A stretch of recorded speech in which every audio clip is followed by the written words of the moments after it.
आज के इस अंक में कक्षा 9वीं के बच्चों को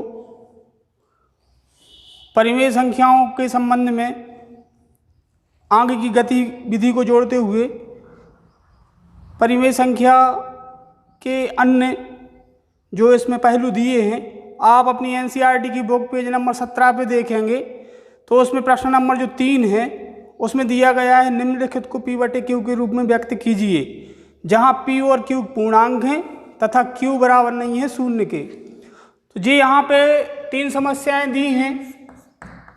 इन 3 समस्याओं में से अपन क्रमशः इनको हल करने का प्रयास करेंगे। एक मान जो अपन ने ब्लैक बोर्ड पे लिया है 0.6 के ऊपर बार, तो निश्चित रूप से ये जो मान है ये मान अशांत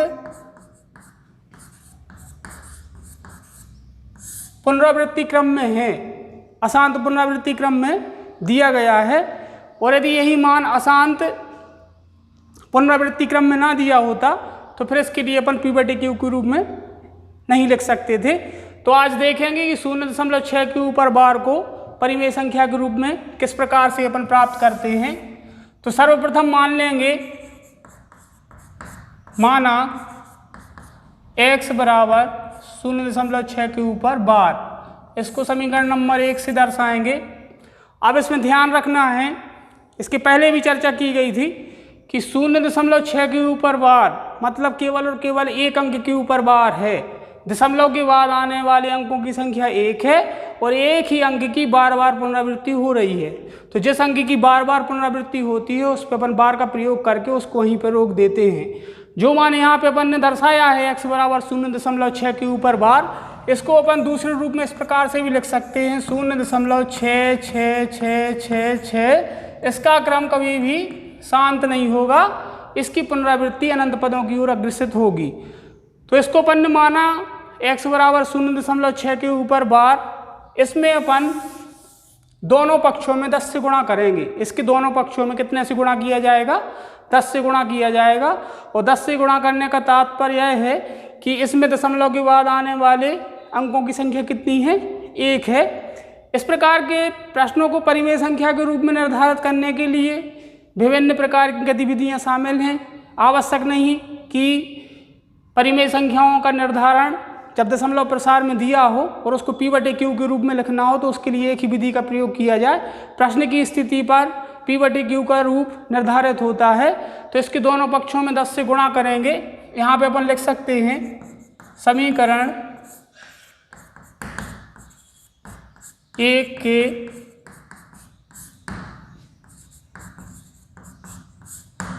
दोनों पक्षों में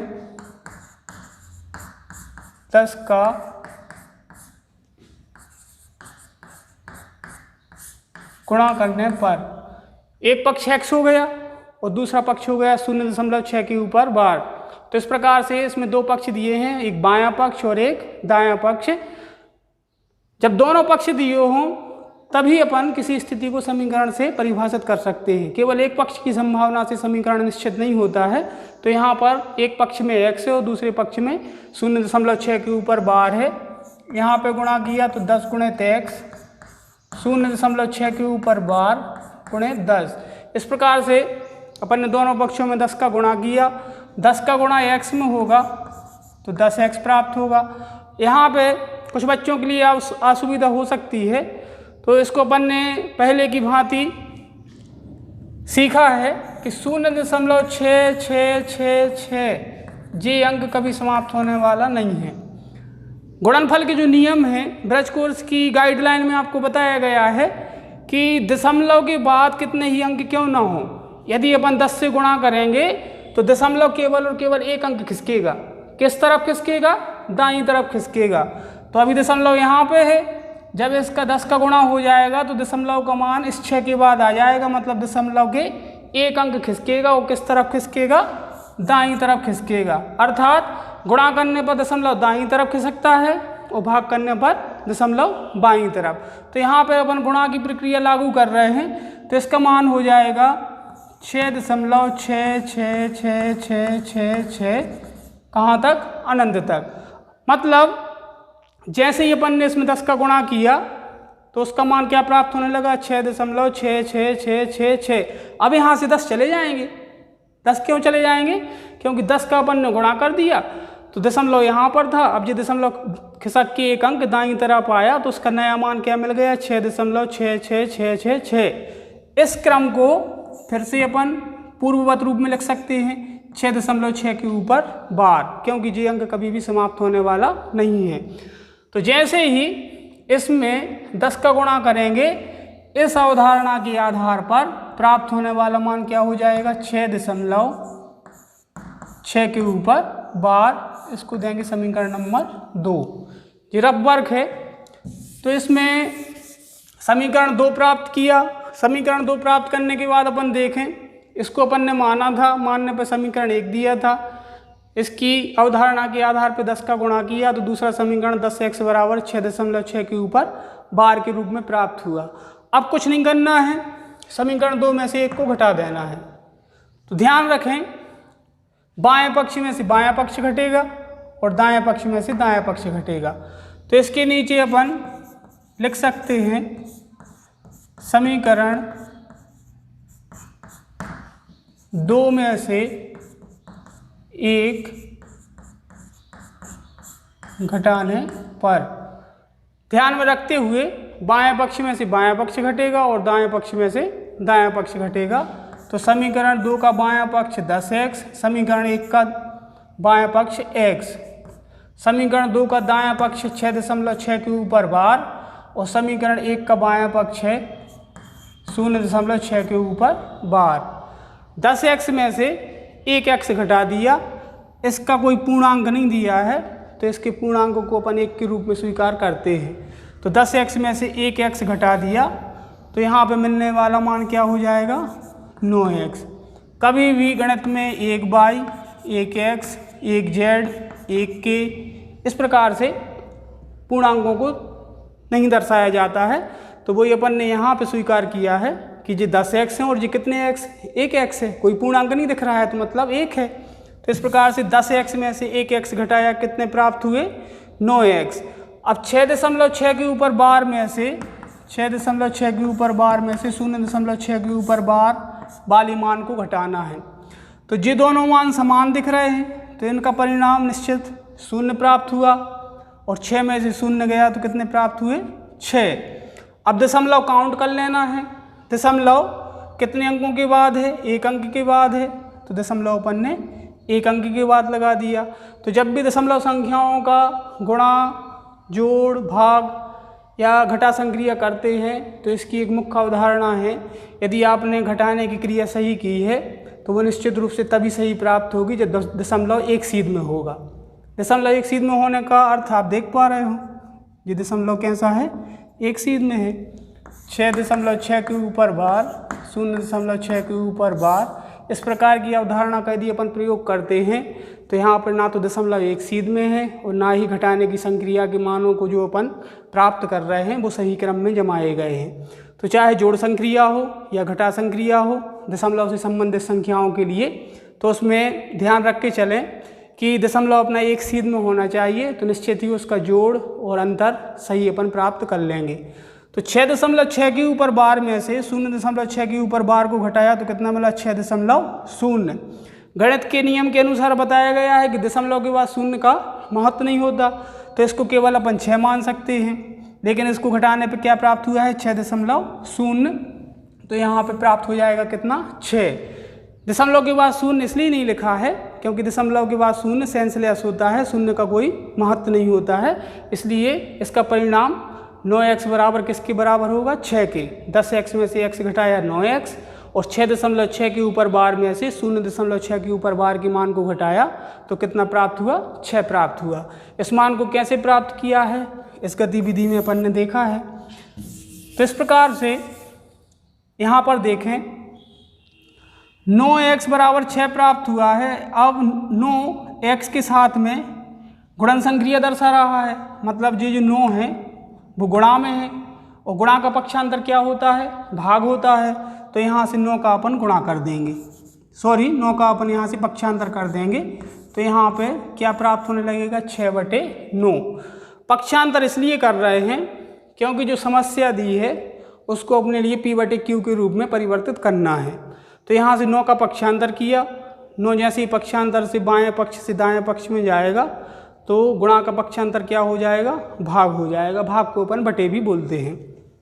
x बराबर, इसका सरलतम रूप प्राप्त करने के लिए एक ऐसी संख्या का चयन करेंगे जिसका भाग 6 में और 9 में पूर्णतः चला जाए। मतलब 6 और 9 का उभयनिष्ठ गुणनखंड जो भी होगा वो इसके लिए पूर्णतः विभाजित करेगा।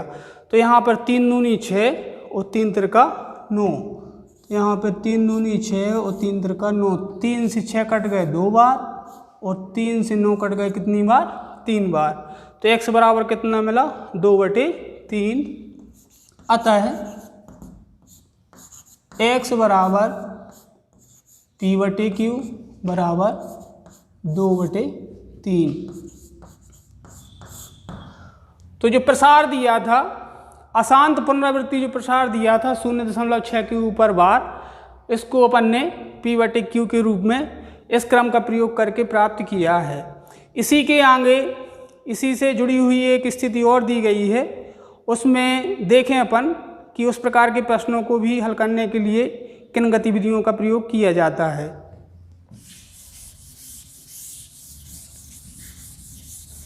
पेज नंबर 17 पे प्रश्न क्रमांक 3, प्रश्न क्रमांक 3 का जो दूसरा प्रश्न है उसमें दिया गया है 0.47 के ऊपर बार। यहाँ पे सभी बच्चों को समझना है कि अभी जो पहला प्रश्न दिया था उस प्रश्न में 0.6 के ऊपर बार दी थी, मतलब दशमलव के बाद केवल और केवल एक ही अंक दिया गया था। यहाँ पे आपको 2 समस्याओं से परिचित कराया गया है। एक तो दशमलव के बाद 2 अंक दे दिए गए हैं और साथ ही साथ एक अंक के ऊपर केवल बार दी है। ये जो आवर्त दिख रही है, ये जो बार दिख रही है, ये केवल 7 के ऊपर है। तो इस परिणाम को भी अपन को किस में ले जाना है, P/Q के रूप में ले जाना है। तो 0.47 को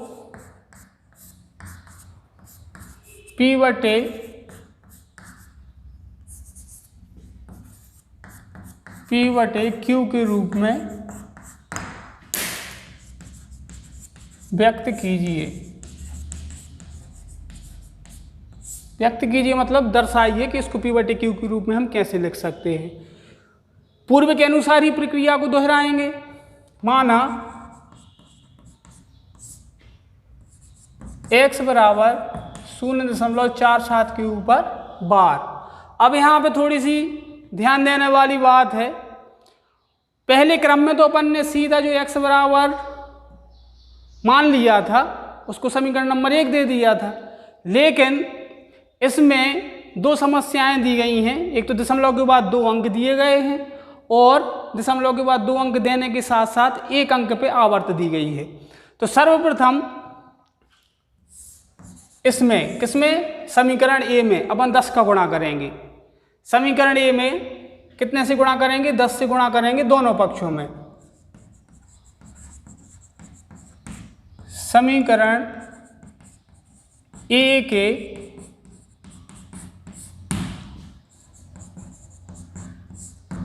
दोनों पक्षों में 10 का गुणा करने पर, तो इसके दोनों पक्षों में 10 से गुणा कर देंगे। यहाँ पे 10x मिलेगा, 0.47 के ऊपर बार गुणित 10। अब इसमें जब 10 का गुणा होगा तो दशमलव भी यहाँ पर है, जैसे ही 10 का गुणा करेंगे तो ये 0.4 के बाद आ जाएगा, मतलब गुणा करने पर दशमलव दाईं तरफ खिसकेगा।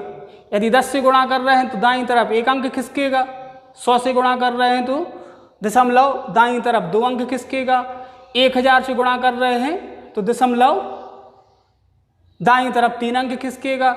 इस क्रम को अपन आगे बढ़ाते जाएंगे। ये मतलब दशमलव संख्या में 10 के मानक रूप का गुणा करने का सिद्धांत है। तो यहाँ पर 0.47777777 ये क्रम कभी समाप्त होने वाला नहीं है। यहाँ पर ध्यान रखने वाली बात है, जिस अंक के ऊपर आवर्त होगी केवल और केवल उसी की पुनरावृत्ति आएगी। यहाँ पर 4 के ऊपर आवर्त नहीं है, इसलिए 4 यहाँ पे स्थिर हो गया है, जबकि ये जो 7 के ऊपर आवर्त दी थी इसकी पुनरावृत्ति अनंत पदों तक जाएगी। तो इसमें 0.477777 कहाँ तक? अनंत तक। 10 का गुणा करेंगे तो ये दशमलव खिसक के एक अंक दाईं तरफ आ जाएगा, मतलब ये दशमलव आ जाएगा यहाँ पर। तो यहाँ पे प्राप्त होने वाला मान क्या होगा? 4.77777 कहाँ तक? अनंत पदों तक। मतलब 7 की आवृत्ति अनेक बार आएगी, अनंत बार आएगी। अब इसके लिए अपन क्या लिख सकते हैं? 4.7 के ऊपर संख्या रेखा या 7 के ऊपर बार। तो जिसके ऊपर बार लगाते हैं उसका अर्थ कई बार अपन दोहरा चुके हैं कि वह अंक कभी समाप्त होने वाला नहीं है। कैसा है? मतलब अनंत की ओर अग्रसित है। तो जैसे ही 0.47 के ऊपर बार में 10 का गुणा करेंगे तो यहाँ पे प्राप्त होने वाला मान क्या हो जाएगा? 4.7 के ऊपर बार। इसको दे देंगे समीकरण नंबर 1। जब भी संख्याओं के घटाने का क्रम हो या जोड़ने का क्रम हो तो इन दोनों क्रमों में अपन समानता देखते हैं कि इन संख्याओं को आसानी से घटा सकते हैं या नहीं घटा सकते। असमानता के चलते संख्याओं का जोड़ और घटाना गणितीय आधार पर सही नहीं है। मतलब 2.47 में से 0.257 यदि घटाना है तो निश्चित रूप से जो अपन ने क्रम यहाँ पे बनाया है ये गलत है। इस प्रकार से इनके लिए अपन यदि घटा देते हैं तो गणितीय अवधारणा के हिसाब से ये पूर्णतः त्रुटि मानी जाएगी। इसी क्रम को यदि अपन व्यवस्थित जमा लें 0.234 तो ये संख्याओं का जो क्रम है घटाने के हिसाब से सही है। तो अब इसको अपन ने समीकरण 1 दिया, जो अपन ने चर्चा की है वो इसी के लिए थी। तो अभी ये समीकरण ए में और समीकरण 1 में असमानता है। इसमें से ना तो इसको घटा सकते हैं और ना ही इसमें से इसको घटा सकते हैं। क्यों? क्योंकि इसमें और इसमें अपन देख रहे हैं कि यहाँ पर दशमलव के बाद कितने अंक हैं? 2 अंक हैं, जबकि यहाँ पे दशमलव के बाद कितने अंक हैं? 1 अंक है। जब तक कि अपने लिए पूर्ण बार के रूप में एक निश्चित अंक प्राप्त नहीं हो जाता तब तक अपन अशांत प्रसार की गतिविधियों को जोड़ संक्रिया और घटा संक्रिया में आसानी से नहीं ले सकते। तो इसके क्रम को आगे ले चलेंगे। अब इसमें देखें समीकरण 1 के दोनों पक्षों में अपन 10 से गुणा करेंगे। कितने से? 10 से। या देख सकते हैं कि 1 में 10 से गुणा कर दें या इसमें 10 से गुणा नहीं करना है तो समीकरण 1 में 100 से गुणा कर दें। तो जो भी क्रम आपके लिए सही लगता है, यदि इस क्रम को अपन आगे बढ़ाएंगे तो या तो इसमें 100 से गुणा कर दें। 100 से गुणा करने पर परिणाम कितना प्राप्त होगा? जो भी परिणाम प्राप्त होगा वो समीकरण 2 के रूप में प्राप्त होगा। और यदि इसमें 100 से गुणा नहीं करना है तो इसका क्रम थोड़ा सा ध्यान रखना है। इसमें कितने से गुणा कर दें? 10 से गुणा कर दें। तो यहाँ पे लिखेंगे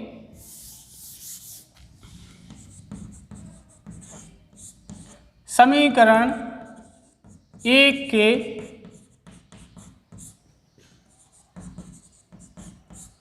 दोनों पक्षों में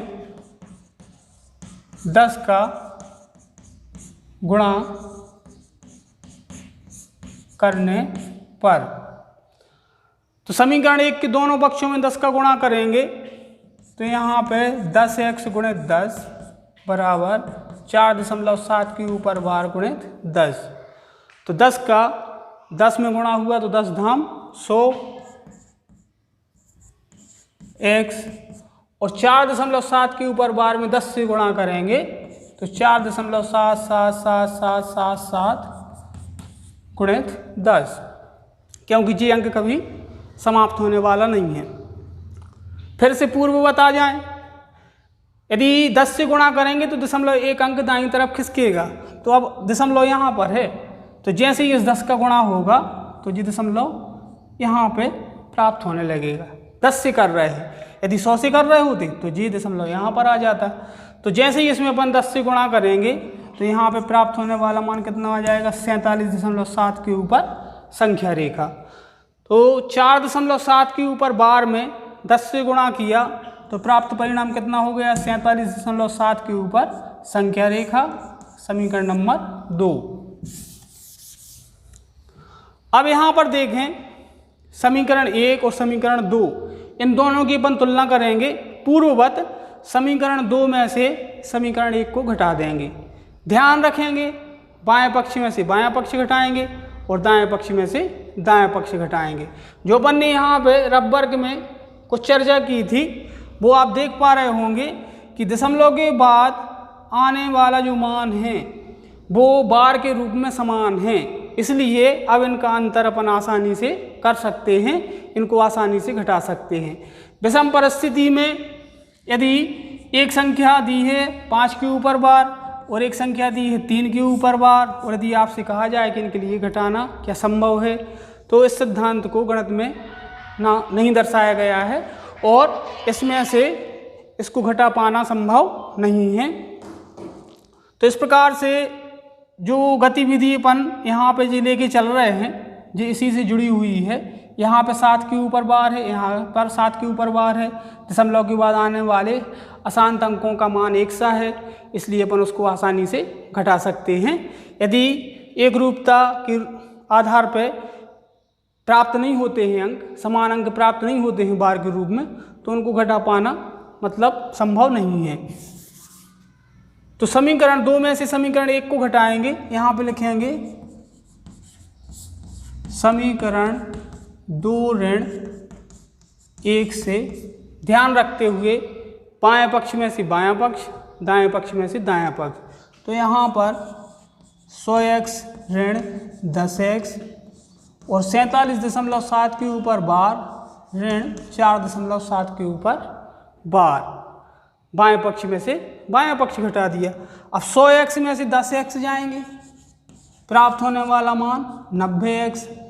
यहाँ पर देखें 47.7 के ऊपर बार और 4.7 के ऊपर बार। ये जो क्रम जमाया है ये ठीक नहीं है, यहाँ पे दशमलव एक सीध में नहीं है। इसको सही जमाने का क्रम क्या है, 4.7 के ऊपर बार। अब यहाँ पे दशमलव एक सीध में दिख रहा है, मतलब तो समान मान में से समान मान जाएगा, मतलब 7 के ऊपर बार में से 7 के ऊपर बार को घटा दिया तो कितना मिल गया 0। 7 में से 4 घटा दिए, कितने मिल गए 3। अब यहाँ पे आप समझ रहे होंगे कि यहाँ पे दशमलव के पहले 1 अंक है और यहाँ पे दशमलव के पहले 2 अंक हैं। तो जब आपको विशेष असुविधा हो और ऊपर की गणना से नीचे की संख्या में अंकों की कमी आपको दिखे तो आप वहाँ पे 0 जोड़ सकते हैं। मतलब कुछ नहीं दिया है, कुछ नहीं दिया है तो कुछ नहीं मतलब 0 होता है। तो 7 में से 4 जाएंगे 3 और 4 में से 0 गया 4। पीछे से कितने अंकों के बाद दशमलव, इसमें एक अंक के बाद दशमलव, तो यहाँ पर 1 अंक के बाद दशमलव लग जाएगा। फिर से ध्यान रखें दशमलव के बाद 0 का महत्व नहीं होता। यदि दशमलव के बाद अंक है तो अब इसका महत्व हो गया, लेकिन यदि इसके बाद कोई भी अंक नहीं है तो फिर ये सेंसलेस है, इसका कोई महत्व नहीं होगा। इसलिए इसमें से इसको घटाया तो प्राप्त होने वाला मान कितना मिल गया 43। तो यहाँ पर प्राप्त होने वाला मान लिखेंगे अपन 43। अब 90 का पक्षांतर करेंगे पूर्व के अनुसार ही, तो 90 यहाँ पे गुणा में है, इस तरफ आएगा तो किसमें हो जाएगा भाग में। तो यहाँ पर x बराबर 43/90। अब देखें कि इन दोनों का कोई उभयनिष्ठ गुणनखंड है या नहीं है। यदि इनका उभयनिष्ठ गुणनखंड होगा तो इस मान को अपन सरलतम रूप में प्राप्त कर सकते हैं, लेकिन 43/90 का कोई भी उभयनिष्ठ गुणनखंड नहीं है। उभयनिष्ठ गुणनखंड 1 है, 1 सभी संख्याओं का उभयनिष्ठ गुणनखंड होता है, लेकिन 1 से ऊपर नीचे भाग देने पे संख्या में कोई भी परिवर्तन नहीं होगा। इसलिए 1 के लिए अपन उभयनिष्ठ गुणनखंड मानते तो हैं, लेकिन 1 का भाग देने से उसका सरलतम रूप प्राप्त नहीं होता। तो ध्यान रखें 43/90 जो मान प्राप्त हुआ है, तो इसमें और इसमें किसी भी एक संख्या से भाग संभव नहीं है, इसलिए इसका सरलतम रूप भी अपने लिए प्राप्त नहीं होगा। इसलिए जो समस्या अपने लिए दी गई थी 0.47 को P/Q के रूप में लिखिए, तो इसी परिणाम के आधार पर अपन लिख सकते हैं। अतः x बराबर P/Q बराबर 43/90। यही आंसर का रूप हो जाएगा। तो इन दोनों प्रश्नों के आधार पे आप और भी गतिविधियां जो पुस्तक में दी हैं अवलोकन करके हल कर सकते हैं और अपने आंसर को आंसर शीट में मिला सकते हैं। परीक्षा की दृष्टि से इन प्रश्नों को आपकी क्लास के हिसाब से जोड़ा गया है ताकि आप इनका अध्ययन करके उसको आसानी से समझ सकें और जो पुस्तक में गतिविधियाँ दी हैं उनको हल कर सकें। तब तक के लिए सभी बच्चों के लिए धन्यवाद।